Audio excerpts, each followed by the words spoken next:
So, welcome to Eunoia podcast, where it's hosted by me, Teray, and I'm Zaneyahsworld. Ray. So, this is a podcast strictly about the Black culture, where we just have a very open space for different perspectives so that we can create unity. So, today we just decided to make it really lighthearted, as this is like the first one, and talk about basically being young Black women today. So, yeah.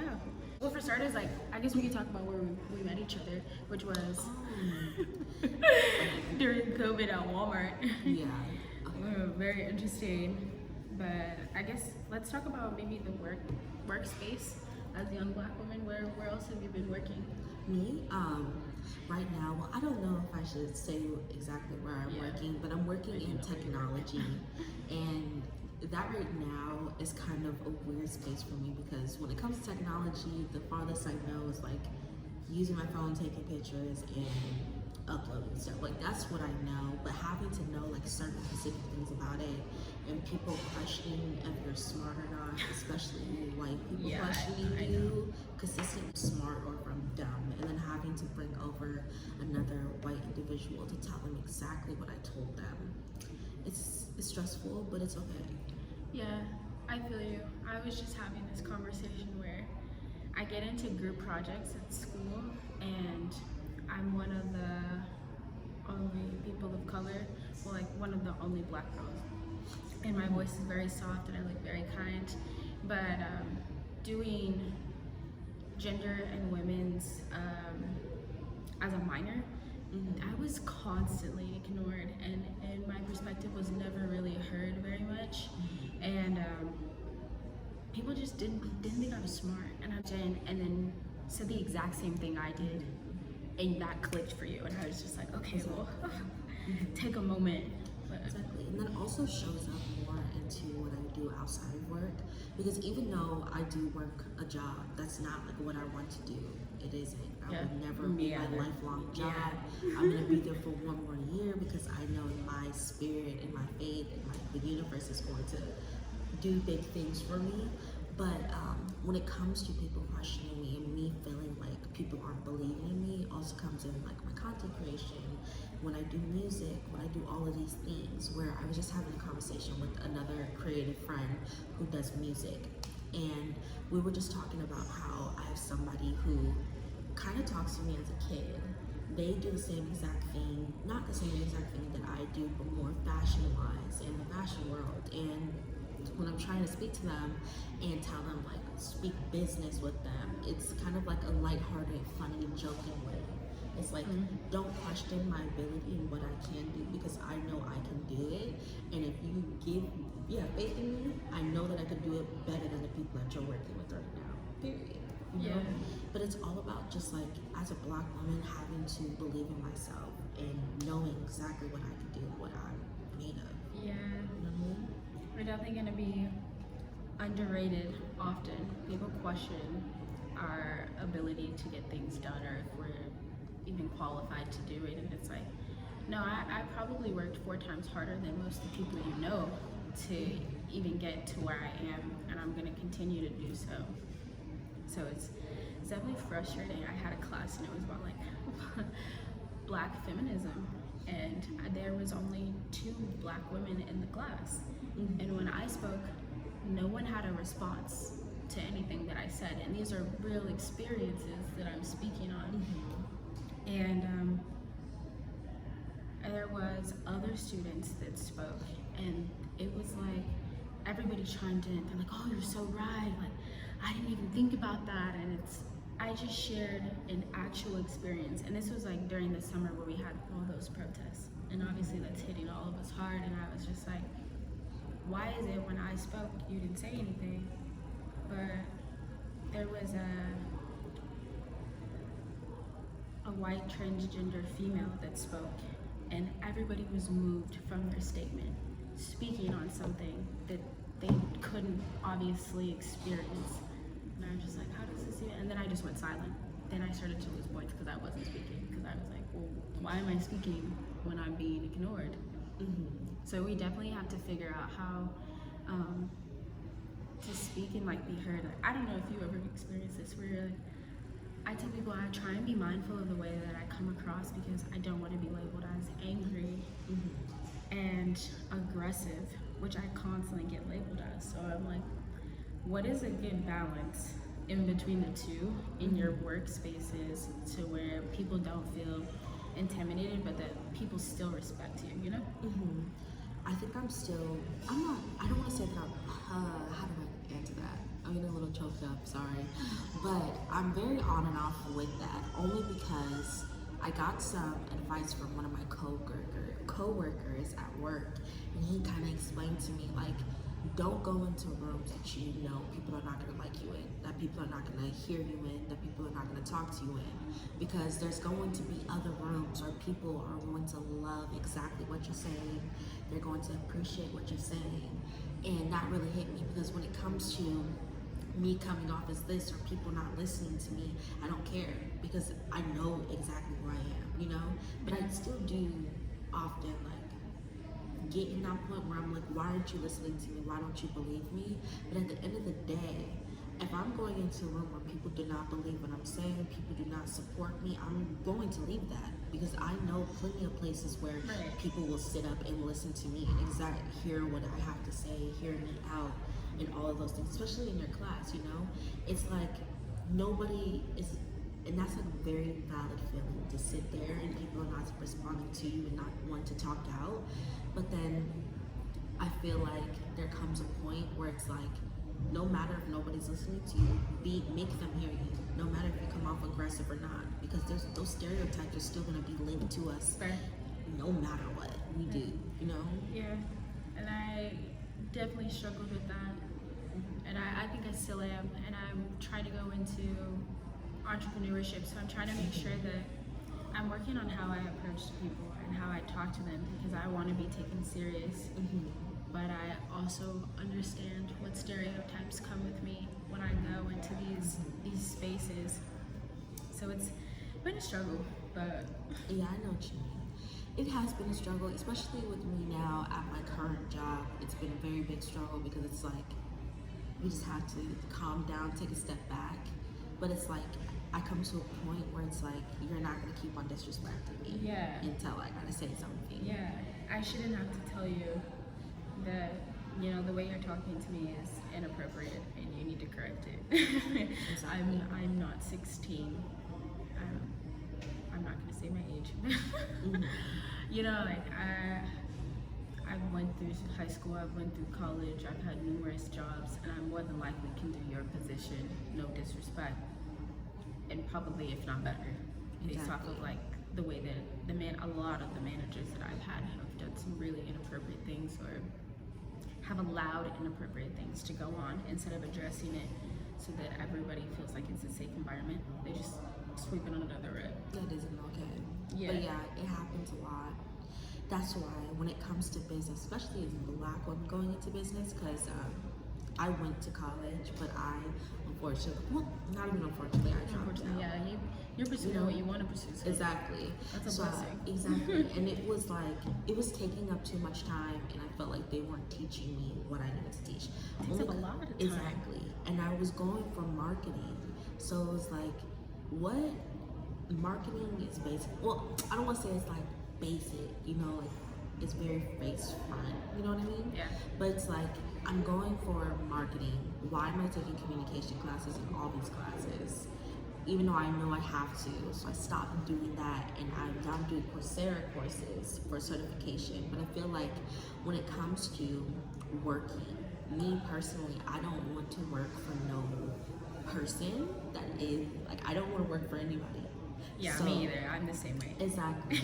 So when it comes to like speaking on jobs and them doing all these things, it's like, this is temporary. I'm doing this so that it can pay off. I'm the same way. Yeah.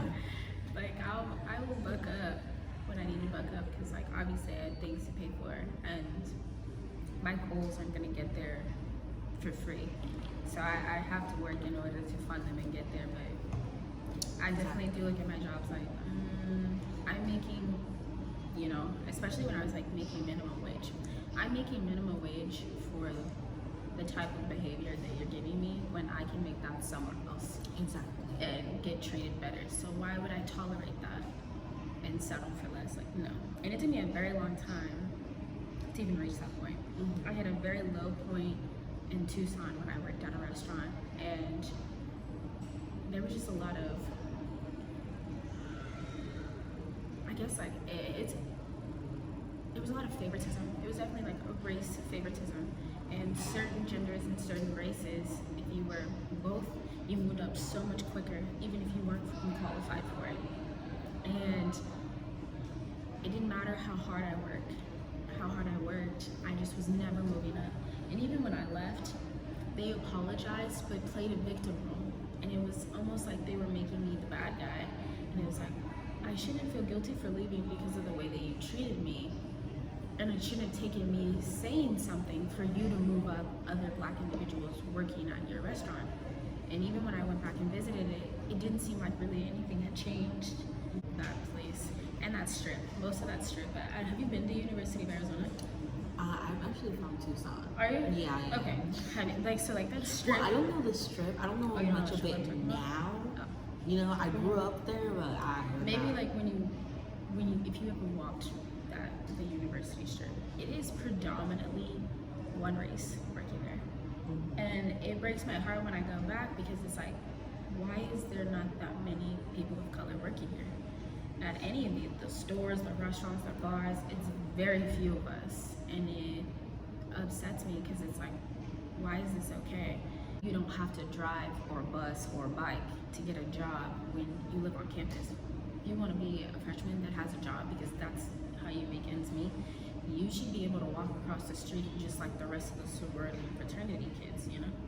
And I was like, it took me going to other places in order to get a job that felt far more inclusive than there. But Do you still stay in Tucson? no, I moved back because I got extremely depressed working for that job. And it finally took a toll to where it was just like, in order for me to be okay, I have to go home. And I couldn't stay there. So it's like, I just was so unhappy and I couldn't find another job. So I had to leave. And I'm very grateful that I left. I mean, like, it sucks because I wanted to experience college since COVID took it away. And I was like, oh, my grad year is the year that I can, and I can like finally be a college student and not have stress as much as I did before. But I couldn't survive that. I was like, no, absolutely not, I'm going home. And I quit. I went down here, got hired on the spot, went back, and the very next day I went in and quit. Like, why I'm not? And it's like, it's your fault, and you should give me recommendations for sure, regardless of a 2 weeks notice, because as hard as I worked, no, I deserve it. Yeah, exactly. But I'm very glad when I came back. It's a lot better. And my sister's back too. Us being back has been a lot better for both of us. You know, It's good. yeah. Why'd you move here? Me? Yeah. Well, I moved into Arizona. Well, Arizona. Oh my I gosh. was like, wait, you live in a different state No, too? I moved to Phoenix because when I was like 5, I've been moved up here. But I was born in Tucson, but I predominantly like grew up in Phoenix, kind of, yeah. Okay. Do you like Phoenix? It's okay. I'm looking at. I'm not looking. I am going to move at the end of the year. Where? Out of state. Out of state? My goal is to move out of state too. This year, the end of the year as well. Mine too. Where are you trying to move? New York. New York. See, I couldn't do it. Why? I just don't think New York is me. I feel like I'm gonna move to California. I thought about California, like LA. Yeah. I like the very fast-paced environments Exactly. and like really creative individuals and places like you can thrive collectively. I like those. that's why I want to go to California. But I know that New York is the same thing, but they're just different though. Yeah, the you know, vibe is different. exactly. Like if you're creative or you do like any of those things, you always decide between New York and California, or Atlanta, because Atlanta been coming up. Atlanta has been, and I really thought about it. But I can't do it. I want to go somewhere that has a beach, that's like has a lot of people. I don't want to go. And I heard that Atlanta is a little bit ghetto. Atlanta has like, if you're in the Black community, you have an easier time thriving and finding a niche there. Exactly. Because they're willing to support and promote and, you know, collaborate versus California and New York, which is why I was thinking about Atlanta, is because there are a lot of opportunities for creative individuals in the fashion industry and a community that I felt like would truly back me, you know? It was a lot easier to find people. But I ended up picking New York. Yeah. I don't know, I just can't do it. I have a friend that lives there. I'm maybe going, well, I don't know. I don't want to put that on the earth because they maybe piss me off. Oh, sorry. You're fine. Wait, are you gonna cut it out though? No, you're good, you're good. No, hopefully they do not make me enraged again. And maybe I'll go see them. But with that be because they're into music also. Yeah. So this year I've been really just trying to connect myself more to Black creatives, and Same. yeah, that's what I've been doing more and more because, you know, I need the support. Yeah. Yeah, especially living in Arizona, people are weird and fake around and change who you are. Like, I'm not going to water down my Blackness to get into rooms. Yeah. You know, Me either. that I want to be in. I'm just not doing that. I'm not either. No. I'm not changing my hair. I'm not changing my Exactly. appearance. I'm I not don't have to changing the way I alter the way I speak. talk. Yes. Exactly. Heavy. No. And I'm like, no, I'm good. I'm gonna be me. Exactly. Especially when it that's comes fine. to me working at my job currently that I'm working, they're very like inclusive, we're diverse and all of those things, but it's like you need to water that down while you come here, you know? Yeah. We always have to water it down everywhere we go. And I don't know, it's just very frustrating. But I feel like different environments are definitely needed. Especially doing what we're doing. This is not the state to be. And I feel like you have to have a lot of connections already. Even in like our community. I went to, it wasn't a casting call. It's called something else, maybe you know, but it was a bunch of photographers taking pictures of us, and all of us are like models and stuff, so we come with different outfits, whatever outfits we want, and they had alcohol, they had hookah to smoke, as well as they were promoting the hookah for whoever it was, and food, which, you know, the food I'm down for. But I was like, alcohol, really? This is like supposed to be a professional thing. Oh, yeah, exactly. And I was like, okay. And then the people that are running it are over there smoking hookahs on a couch laid up. And I was like, that is just not, that's not professional. It's a little bit predatory. Yeah, I was like, I feel very uncomfortable. And it wasn't very inclusive. And pretty much everybody there they were all people of color, predominantly Black. And I was like, this is not professional in the slightest. And it just became very cliquey of the people that knew each other were all kumbaya, and then I didn't really know anybody. And I'm not one of those people that like puts myself out there. I'm very observant of people's behaviors because I want to know, do I even want to collaborate with you, communicate with you in any type of way? Are you going to hinder my brand in any type of way? And so I'm like, oh, like I'm watching.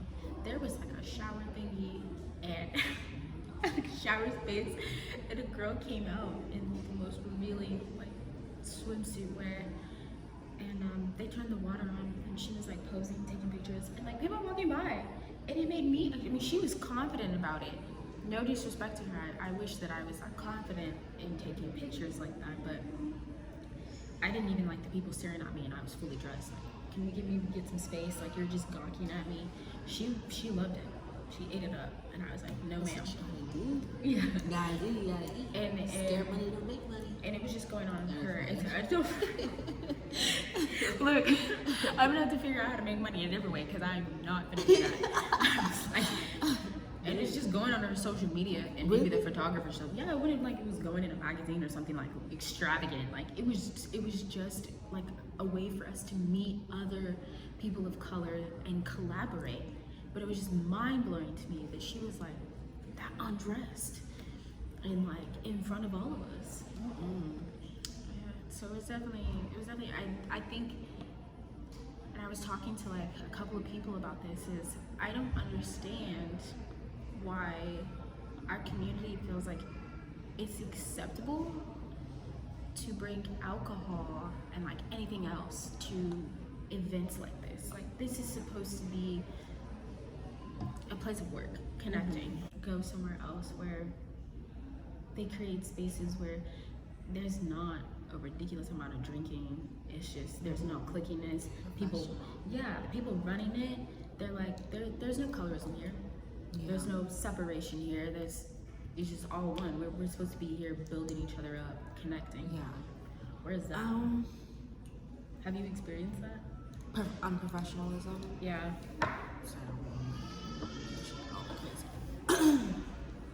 Yes, I have. I have a producer, right? And he is not black.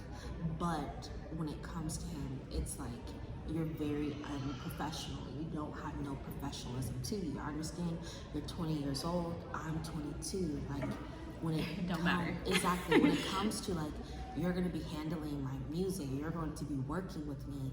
This is a professional setting. Even though no matter what we talk about, this is like if we put everything aside, if we're friends or not, right, you're doing my music. Okay, this is something that I'm taking serious for myself. Right. And I felt like he was consistently late. He was consistently, consistently canceling on me, consistently telling me that I could come in and then telling me actually never mind. And there was one day when he did it to me twice when I was on my way to go to him. And then he was like, we'll get on a FaceTime call. I set my boundary. I said, hey, this is something like I need you to like take this serious, basically. Yeah. He didn't text me back.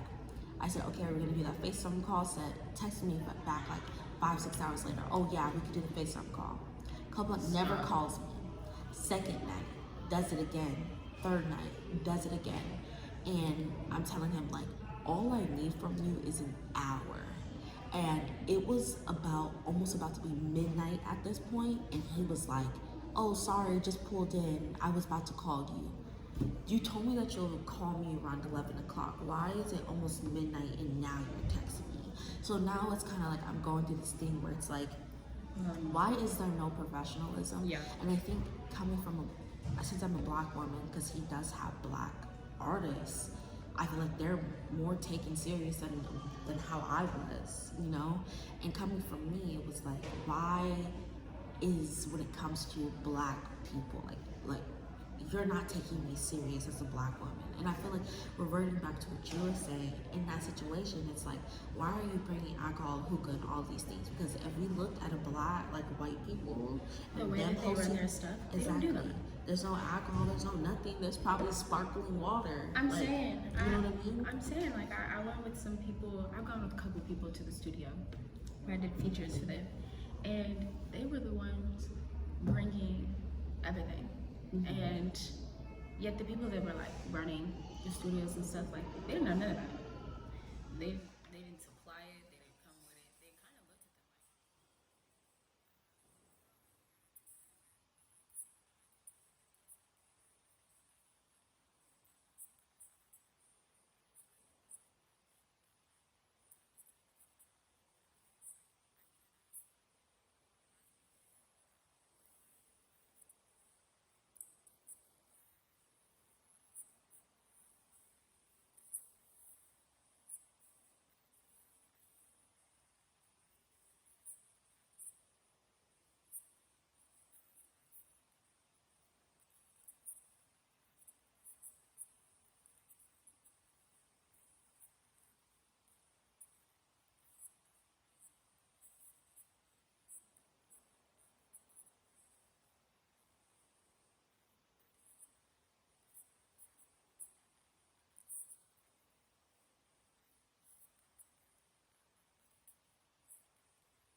So like, exactly. why? But when it comes to all of like, especially like you women in a building taking pictures, they don't take you guys as serious as you want to.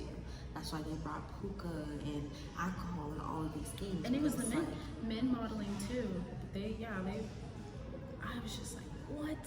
Exactly. I was mind blown. I wanted to pull whoever ran it aside and ask them, but I didn't want to judge their business because other people like the way that you run your business. But I feel like you're missing out on another demographic by running your business this way. This isn't giving professional in the slightest. True.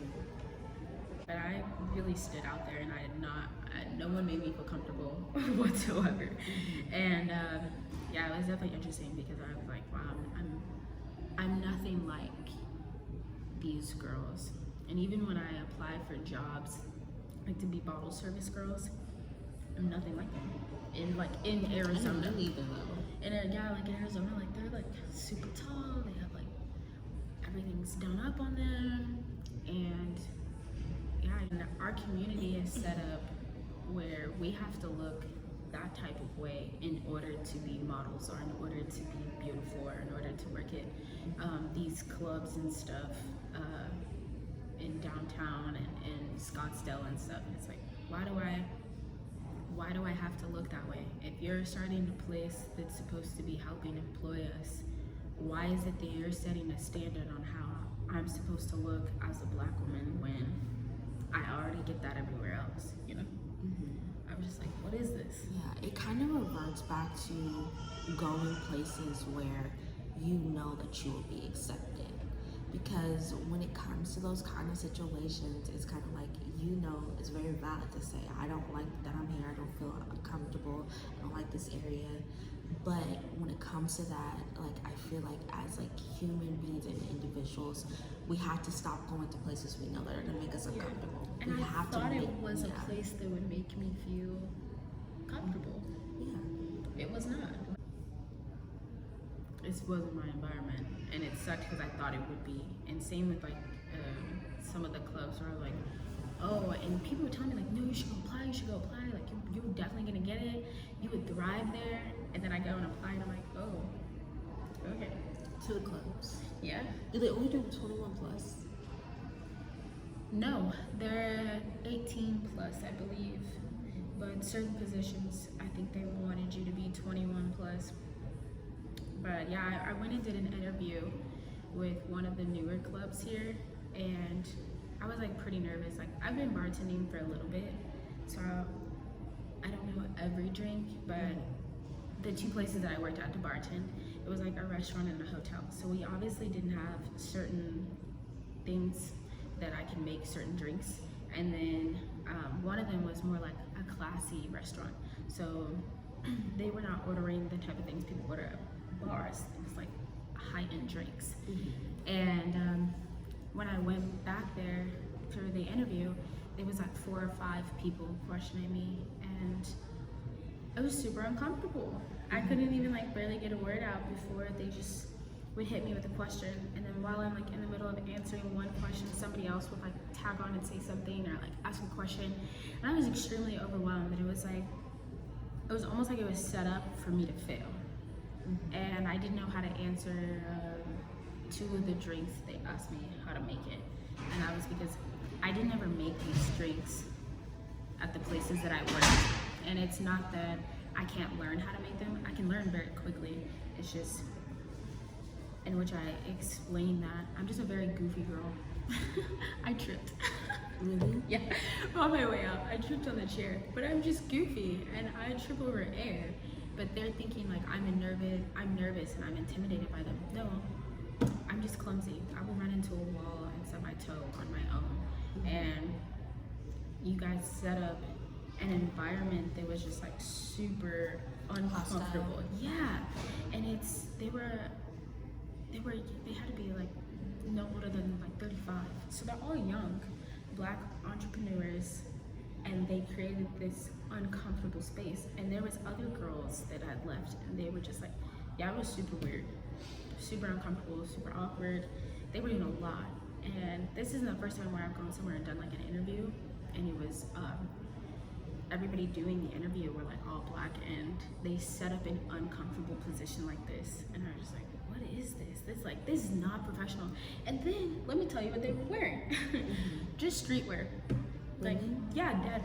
Like, it was like they were dressed to go kick it at the homie's house. It wasn't like they were dressed to conduct interviews. And I think they did interviews for like 2 or 3 days, but they were not dressed in professional whatsoever. And you have girls in here dressed in like, they came like to the nines. Like, I wear a dress and I wear heels. And yeah, they no, it wasn't it. I was just like, this was not handled professionally whatsoever. And I wanted to just be like, you need to do better. This is not okay. You know? Yeah, I know what you mean. It was definitely. You were about to work at a club. I was thinking about working at a club as like a bottle girl. Yeah. With, in Scottsdale? I don't know. What club is it? They hired, or were they already have? They hired for the grand opening. You think they already have like? I'm trying to get in for the football. Yeah, they probably. Oh, get out of here! I want to be For Sunday, stop. Yeah, me too. Yeah, no, I'll have to show you the girls that they hired, but. Really? Yeah. They hired you guys on the spot? No, they sent out text messages to them a week later, and then I think a few days after that, more girls, because I work with girls at my other job that got hired. And then they did another round of interviews after that, and then they finally hired. But there was, because they were hugging and saying hi to people in the waiting room. It was at a hotel, yeah. So we're just all scattered, and they just came out, grabbed the paper, called out your name, and then you followed them and went into this area. That's scary. And then you went into the conference room. It was a very nice hotel. It was in Scottsdale, but it was just like that wasn't conducted very professionally. It was just show up type of ordeal between a certain time frame. Yeah, but I need a second. I'm so bad. Wait, okay, hold on. I don't know. I'm scared. I'm too socially awkward to do it. Yeah. Wait, bottle girl. I just don't think I could. I didn't apply to be a bottle girl, but maybe I could. But half of me feels like I just don't have it in me to be like, you know, like, ooh. That's just not me. Yeah. I'm not that type of person, and I don't know how to put on a fake face for people to do that. Like, I'm just very genuine about my presence, and I'm not gonna be up there like that. You know, they get on people's backs. Like, Wait, did you? You're not gonna go my guy. No, you're not going. No. They get on top of the security guards' backs. Really? And then they have this bottle that's like, you know, it's got the little word "Switty" in there. At one of the clubs in Scottsdale, like Old Town Scottsdale, they get on these like little cars or whatever, and she's got her legs over one side and just holding up a sign or something on top of a security guard. It's like several security guards holding the car up. Like a kid's car that you would buy your child, yes. Oh, well, that's funny. It was cute, but it was just like, that's a grown woman on that. Dang. That sounds kind of fun. You may like it. Go and apply. Wait, I have to go in there and apply? Well, no, I think you can apply online. You just have to look up the website or something, or look it up on LinkedIn, and it'll show you how to apply to their places. You said you're uncomfortable. Well, I don't know. Yeah, well, I applied to the Black-owned places, and that's why I was uncomfortable, because of the environment they created. The other ones, however, it may be a little bit harder still to get into, just because, I don't know. Have you been to Old Town Scottsdale's clubs? I'm not 21 yet. Oh, you're not? Yeah, no. Okay, well, they are predominantly white women working there, and the women of color that do work there, they have lighter complexions, so there's not too many anything really. So those ones are a little bit harder to get into, and they would start you off as a host and then eventually move you up to bottle service or bartending, depending on where you go. But yeah, it's definitely a hard thing to get into. That's crazy. Yeah. I don't know. I'll ask and see if they have anything. For sure. Because I forgot you weren't 21 yet. No. Wait, you had to be 21 to work there? I don't know, but in my mind, you were 21. I was telling my mom how you were doing the podcast with me, and I was like, oh, do you remember when we worked? Oh, no, I wasn't. I think it was like 18 when I worked there. Right? Yeah. Weren't you still in high school? No? I dropped out of high school. Oh, for some reason they were in school. Somebody was still in school. The other girl. What other girl? Who used to work with Oh. Yeah. Oh, yeah. Person were you talking about? I was talking about her. Okay. I don't know who you're talking about. The other person. You actually work with somebody that I just bought a sweatshirt from. Oh, you're talking. I know who you're talking about. Yeah, he knows one of my favorite people in the whole world. No, I don't. I was like, let me find out. Everybody knows everybody. Let me see. Is she the one who did that jacket, the video in the green jacket? Yeah. Yeah. You are only putting white women on your page. He's not switching it up. Yeah. You're not. Which is why, like, and he and I talked about our brands. I was telling him about mine, but I think everybody that's come in contact with me knows that it's very important to me when I launch my brand that I represent women of color. And eventually when I do my other brand, like I represent people of color in general, but like there's this idea of how we're supposed to look, and I don't think that's right. Like there should be, and it goes back to like the bottle service girls, like there should be a fair representation of how we look and our body frames and our hair, all of it. Like we should be able to wear our natural hair and not have to like stretch it. We should be able to wear whatever wigs we want, whatever braids we want, without being like, oh well, I'm just gonna put them in a quick glimpse on my story, or not at all, and then heart it in their DMs. Exactly, and that's exactly like, what. Remind me not to represent your brand again. Exactly, but I did take pictures with this jacket. I saw like a little bit, and I was like, those look fire. I can't wait to see them. And if they wanna, like these ones. Yeah, because your vlog just went live, didn't it? Oh yeah. I was gonna watch it tonight. The other day, I just had a realization. It's like I'm not gonna sit and try to tell somebody, hey, you should understand that you should take me serious. I'm only gonna have like exactly. We were having a conversation, and he was just like laughing and giggling and like talking over me, and it was like a regular conversation, and it was like, you think I'm a little kid, and that's why you think that you could just joke around and laugh with me and not be serious with me. But when it comes to other people, like, you know, you take them serious. It also comes down to men have a habit of, when talking about business and stuff like that, speaking over women. And you see it so much. Even when you like watch the news, you just see them cut off the women that are there as well, and just speak over them and keep going and brush past it, or giggle at whatever they just said, like what they said was not intelligent. It's like, no, she holds a good point. You're choosing to take it from your perspective and not understand that like she knows what she's talking about. She deserves to be here in this space, and you should just shut up for a moment and let her get her thoughts out. But I got in the habit of, I'm gonna complete what I need to say, and then you're going to speak, and then we're going to decide where to move from that. And I do that and I don't know if people tell you this, like, oh, like you should think about doing this, this, and this. Like when you start doing your music and like really taking social media serious, so that your businesses can thrive, they're like, oh, I'd watch you, I'd support you, I'd buy this, like I'd promote you. And then you do it, you get it off the ground, you get it out there, and those same people that said that like they had your back and encouraged you to do it are nowhere to be found, but they're posting other people doing the same thing, and it's mind-blowing to me, because it's like, you want my support for whatever it is that you're doing, but you don't give it to me. You know, like my friends that are artists, I promote their things on my social media, but they don't ever promote mine, and it's like, I thought we were supposed to be, like I'm trying to get my brand and my clothing stuff off the ground and like really notice. And it's like, I support your music. I post it everywhere. I use it in my videos. I use it in my reels, like whatever. If I have a picture, I throw it up there.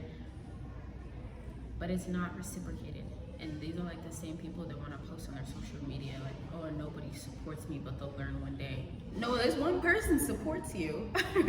You just don't care because I'm not who you want to support you. Exactly, and that's not okay. And that's why recently I've been having like a lot of doubting in my mind, but I know I should not have that because when it comes to me, like I'm very like blessed. I know that I'm blessed, and I know that a lot of the things that I'm doing right now, like when it comes to my music and all of these things that I'm doing, I know that they're going to do something for me in the next year. Like I know, sure. yeah, the next. I've been watching your stuff. Yeah, thank you. I'm like, look at her go. But in the next year, I know that this is gonna start. Like I'm going to be bigger than what I am now, but it's like the people that are around me, I just don't like talking to other Black creatives, and you're not taking me serious. Yeah. I'm not gonna keep on having the same conversation with you on why you should take me serious, and then it's just not getting to you, and you're not doing it. Yeah, that's why more recently, in April, I'm going to be doing my music videos for my EP that's coming out, and exactly. So when it comes to that, like I'm just like, I don't need nobody else to take me serious but myself. Oh, I don't need nobody.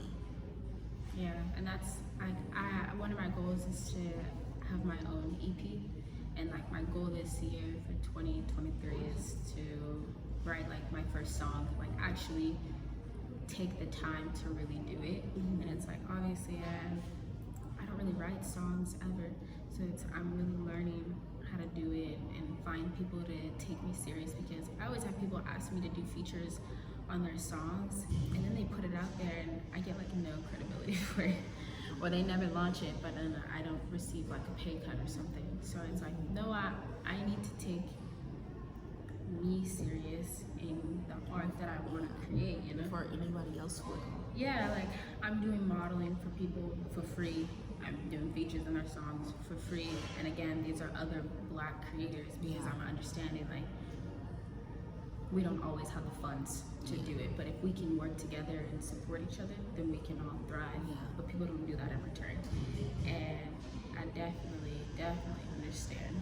I don't know what it is, like we should be wanting to work with other Black content creators and supporting each other. But we're at a place where like half of us don't want to work with the other half because they don't take it as serious, and they value other people over the people that are like on their side in the same shoes as them.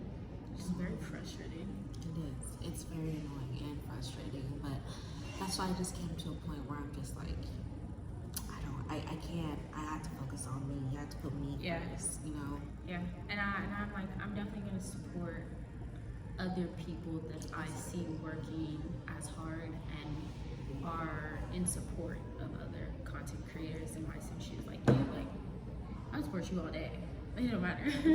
Like, because I see how hard you work, and I see how you promote and uplift other people. Like you don't bash, you don't do none of that. And I'm just like, you have a very real presence online and in person, which is why like I rock with you so hard. And I'm definitely paying attention. But no, you did bring up a good point. You do be only showing certain people on his things, and I was like, that's not how I want to go. Exactly. And it's just like, if you don't believe in me, or if you don't want to listen to me talk, or you just don't want to take me serious, then I'm going to go in a room that actually takes me serious. I'm going to work with the brand who actually takes me serious. I'm not going to do that. I'm not going to sit up and work with people who don't take me serious. Or when they try and show their ideas of like how you should go about getting to where you need to get, and it's like, I appreciate that, and I'm going to hear you, but at a certain point, I also have to take into consideration, how do I want to get there? And I have been running into a couple of people that they're like, oh, you're not going to listen to me, you're not going to do this. Well, I'm listening to you, but if I'm listening to you and I'm listening to other people that have been in similar situations as me, I have to take into account what all of you are saying. And then I also have to take into account that like none of you are in the fashion industry, but you're giving me advice on running businesses, and you know. So it's like, I also have to be mindful of how is my approach going to be different to set me apart from other designers and other entrepreneurs, and what mistakes have you made that you're telling me so I can avoid them, because it's so much. Yeah. And I noticed that like a lot of us, our families don't do what we're trying to do and how we're trying to break out. So we're really learning on our own. We're doing trial and error, we're making mistakes, and then when we fall, we have to have the courage to be, no, I'm gonna get back up, even if our parents are scared that like we're not gonna be successful in life. Like, well, you should have a backup plan just in case. It's like, I have a backup plan, but my backup plan is not so heavy on my mind that it's outweighing my main goal. Because my backup plan is, although it's my safety net, it's saying that like, oh, I don't 100% believe in myself. Exactly. No, I believe in me. Yeah. I'm gonna accomplish what I set out to do, because I set out to do it. And even if I fall, I have to get back up, and that's just the kind of kid that you raised. So yeah, my backup plan really just consists of me being like, I will never fail. Like I know I will never fail, because essentially, no matter like if I'm doing content creation, YouTube, all of these kind of things, I'm a businesswoman at the end of the day. Right. I'm gonna have those brands. I'm gonna be owning those houses, that land. I'm gonna set myself up so I will never be able to fail. No matter where I go, what I'm doing, I will always walk into abundance and blessings, because I know that's what, you know. Yeah. You know what I mean? But before we end it, I also like wanted to bring up the point when it comes to like Keith Lee and all that. Like when it comes to me doing all of these things and having this this like, you know who Keith Lee is? Mm-mm. Keith Lee, he's like this TikToker who tries out foods in Vegas. But he's like, who? No, but he tries foods. But besides him trying foods, he's always consistently talking about how he's blessed. He knows that God is working through him and all of those kind of things. And me, I know that God is working through me. So no matter what, no matter if you don't believe me, no matter if you feel some type of way about me, I know that God is working through me. I know what my purpose is, and I will get there no matter what. If you believe me, if you don't, no matter what, you know what I mean? Yeah.